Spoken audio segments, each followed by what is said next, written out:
Was gab's bei dir heute Schönes? Ich konnte halt leider überhaupt nicht reinschauen. Weil ich heute selber schon 16 Uhr losgestartet habe. Aber du hast doch auch nicht erst 18 Uhr gestartet, kann das sein? Das kommt mir ein bisschen früh vor.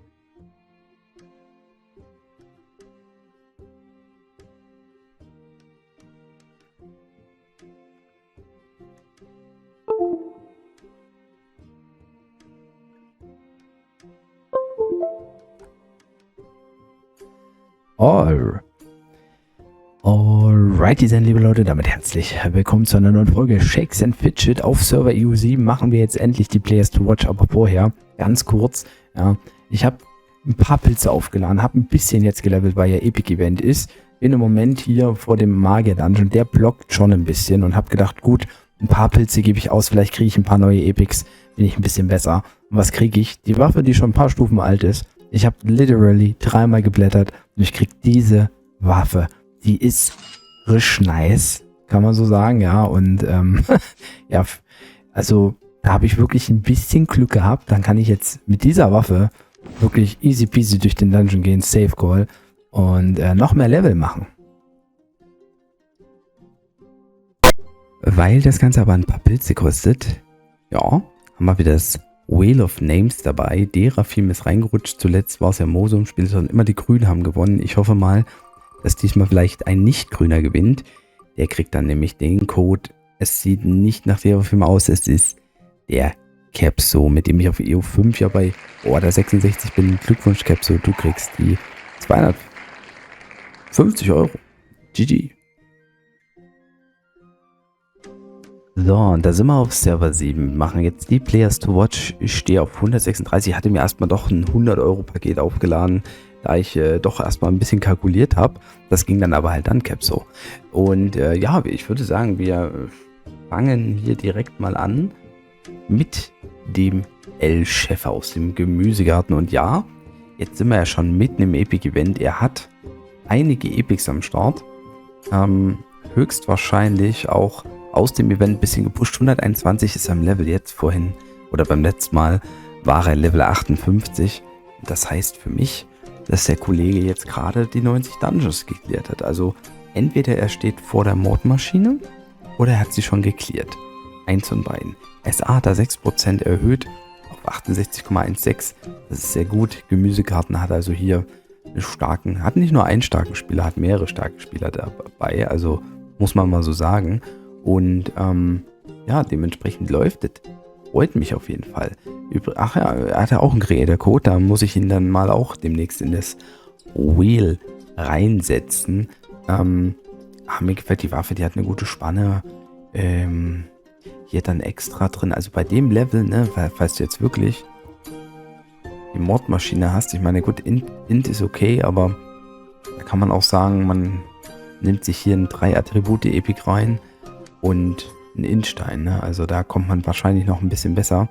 Das Epic, zum Beispiel auch das hier, 5 Attribute Epic ist gegen, Dungeons mit dem gleichen Main-Attribut nicht so stark. Da könnte man auch ein neues Dreier nehmen, aber ja, ich meine, man will jetzt wahrscheinlich auch nicht unglaublich viele Pilze reinbömmeln. Was mir gefällt, ist, dass er auf jeden Fall auch schon seinen Schmied eingesetzt hat für die Attributierung der Waffe. Das bringt zwar nur ein paar Stats pro Item oder pro Stufe, aber insgesamt durch den Pet-Bonus, durch die Tränke ist es auch nochmal nicht zu unterschätzen. Also, der Chef macht es schon gut. Ja, wer es auch erst gut gemacht hat, war der Leon. Aber der Leon von 79 auf 98 und dann, ja, weiß ich nicht, gekickt oder inaktiv. Also es ist eigentlich sehr schade, denn es wäre immer noch ein vielversprechender Char an der Stelle. SA wurde auch nochmal gut gepusht hier. Ja, 200, also mit dem Char könnte er jeder Gilde weiterhelfen, außer, also ich weiß nicht, was jetzt Apple Pay zum Beispiel für Voraussetzungen hat oder der auch Top 2 Gilde, aber ich sag mal so, alle Gilden im Top 5 oder niedriger könnten den Char definitiv sicherlich gebrauchen. Und vor allen Dingen hätte er die Chance ja auch noch weiter zu leveln mit einer guten Gilde. Ja, ein bisschen schade. Ich lasse ihn mal noch drin, aber beim nächsten Mal müssen wir ihn wahrscheinlich rausnehmen. Luke Skywalker ist von 46 auf 78 hoch. Dann ist Arthur um 10% verbessert. Das ist sehr, sehr gut. Sehr, sehr wichtig. Ist jetzt 78, hat also die Pets wahrscheinlich. Jawohl, hat er. Perfekt. Und ja, wird heute, also wenn er heute noch keine Alu gespielt hat, könnte er die 80 knacken und einen neuen Dungeon Key holen. Da geht es auch noch mal ein bisschen voran. Das ein oder andere Epic kann natürlich da auf jeden Fall helfen. Ja, oder auch nicht. Also selbst, es muss nicht mal ein Epic sein. Zum Beispiel der Helm, der geht viel, viel mehr. Ich meine, er hat eine gute Rüstung und hat einen guten Stein drin. Klar, mit 78 ist es leider noch schwierig. Man kann die Steine nicht rausnehmen. Da muss man Level 90 werden. Aber wenn er einen guten Ausdauerstein hat, dann kann er sich hier auch, auch einen guten Helm für Geschick holen oder so. Allgemein muss man sagen, ein Dämonenjäger sollte wahrscheinlich nicht mehr Ausdauer als Geschick haben. Das ist jetzt mein Eindruck. Das liegt aber vor allen Dingen natürlich daran, weil er seinen wahrscheinlich besten Stein, der Ausdauer ist, in die Waffe getan hat. Ja, das muss man halt manchmal so nehmen, wie es die Mine halt auch bringt. Aber ja, ich muss sagen, die meisten Items gehen eigentlich ganz klar. Der Helm ist schon wirklich ein bisschen älter. Da würde ich auch das Extra tendenziell, das könnte man schon mal austauschen, wenn sich eine entsprechende Gelegenheit ergibt. Overall ist er aber auch, glaube ich, bei uns im Team über dem Schnitt des Levels, oder? Ja, er ist über dem Schnitt des Levels, das ist wichtig. Auch Offizier macht also da auch einen guten Job, also das nicht außer Acht lassen, am Ball bleiben, ne? Weitermachen und ja, dann wird es auch langfristig was werden mit dem Support. Mulatom kommt als nächstes. Der war Level 37 beim letzten Mal und ich guck mal, was er für... was hat er denn hier? Wo ist er denn? Da ist er. Er hatte 36% SA, der hat 14% SA gemacht, hat sogar, auch guck mal, mein heiliger Gral, der blinkt da doppelt auf bei ihm. 14% SA gemacht und das als Free-to-Play sehr, sehr stark auch. Sehr, sehr gute Performance. Da möchte ich mich nicht nur, wir sehen ihn natürlich jetzt auch deutlich stärker, hat ein bisschen Pech mit der Waffe gehabt, dass sie keinen Sockel hat, aber ich meine, ich glaube, als Free-to-Play-Spieler nimmst du die trotzdem mit, zumal er genügend Items hat, die einen guten Stein vertragen können. Ne? Also mich wäre es ja gar nichts, Free-to-Play, ich würde ja ausrasten, aber hey, immerhin, hat auch gerade einen großen Trank drin, also ja, freut mich, dass es so läuft. Bei Superjagd spielt er jetzt. Mal gucken, was Superjagd, eine volle Gilde hier. Ist im Durchschnittslevel dabei, hat eine gute Ritterhalle. Ja, ich denke, die Steine, die er kriegt, sind da gar nicht so schlecht. Not bad. Not bad.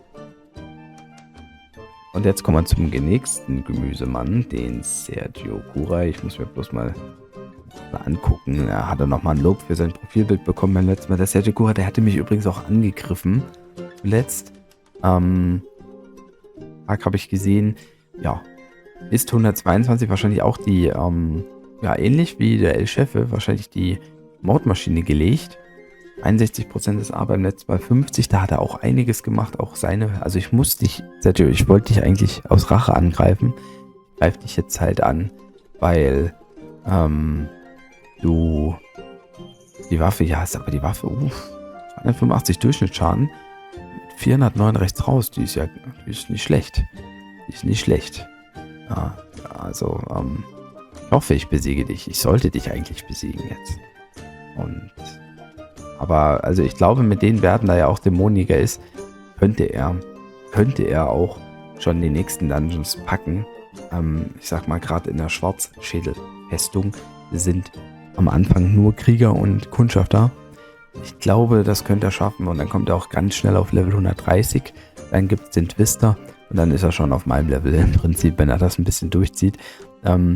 Das kostet wahrscheinlich 500 bis 1000 Pilze, je nachdem, wie viel man neu equippen muss. Aber man sieht ja allein jetzt die Werte. Also ne, von den Werten ist er ja im Prinzip her ähnlich gut aufgestellt. Ja. Es ist nur die Waffe, die weniger Schaden macht, aber die hatte ich ja auch noch nicht gleich, als ich die Mordmaschine gelegt habe. Also mit der Waffe habe ich nicht die Mordmaschine gelegt. Müsste aber hier auch eine neue holen, weil jetzt kommt nämlich bei mir der Endgegner hier und ja, brauche ich nochmal eine neue Waffe. Also ich glaube, Wenn ich jetzt mal hier so reingucke. 137 habe ich hier im Durchschnittsschaden. Oh, guck mal. Das ist ein schönes Epic. Das hole ich mir schon mal. Ja, ein bisschen was geht im Schaden. Ein bisschen was geht. Aber wir wollen ja eigentlich Sergio angucken. Ja, wir sehen auch, dass er nicht überall Epics drin hat. Und einige Epics waren ein bisschen älter. Also sicherlich vor dem Push hat er die geholt, damit er durchkommt durch die Modmaschine. Macht auch Sinn. Aber trotzdem, auch Sergio hier, also die beiden, ne, die betteln sich so ein bisschen, habe ich das Gefühl. Und sind auch knapp hinter mir hoch. Das war falsch. Bringen auf jeden Fall Kompetenz und ich sag mal der Gemüsekarten, ja. Also, ne? Okay, dann, die haben sogar 3 über 200, 4, also, boah, ja, da gehen ja ein paar Leute gut rein. Das ist, eine sehr kompetitive Gilde. Ich habe jetzt die Werte nicht im Kopf im Vergleich, aber ich würde mal sagen, das könnte Top 5 Niveau sein. Dosenpommes, Grüße gehen raus an ihn. Der gibt mir viel Ressourcen in der Festung. Und da kommt der Naked Man. Der Naked Man als nächstes vom Beasting Club. Der zieht durch. Einfach komplett nackt. Ja, also er hat ja schon 45% SA. Level 38, jetzt ist er Level 52, hat 57,69% SA. Er kann Epics blättern, aber die braucht er ja nicht, weil er nackig ist. Das ist so krass. Zieht einfach durch. Ist krass, dass man da trotzdem Level 52 ist. Ne? Das kann ich mir kaum vorstellen. Also ich könnte es wie gesagt nicht. Für mich ist es nichts. Aber im Prinzip trotzdem ordentliches Level zu haben, also das erschließt sich mir nach wie vor nicht. Aber ich schaue mir das gerne an. Es gibt ja anscheinend noch mehrere, die das hier machen. Herzog, Tosa, No Equip, Dungeons Arena Reizfeld. Also, ja, hat das gleiche Level. Der Moser macht das auch anscheinend. Also, das ist mehr als hart. Das sind die Hardcore-Leute hier. Ganz ehrlich. Wenn die mal Raids machen, die Raids, das muss ich mir eigentlich angucken, so ein Fight. So, und dann gehen wir noch zuletzt zu Xandalf.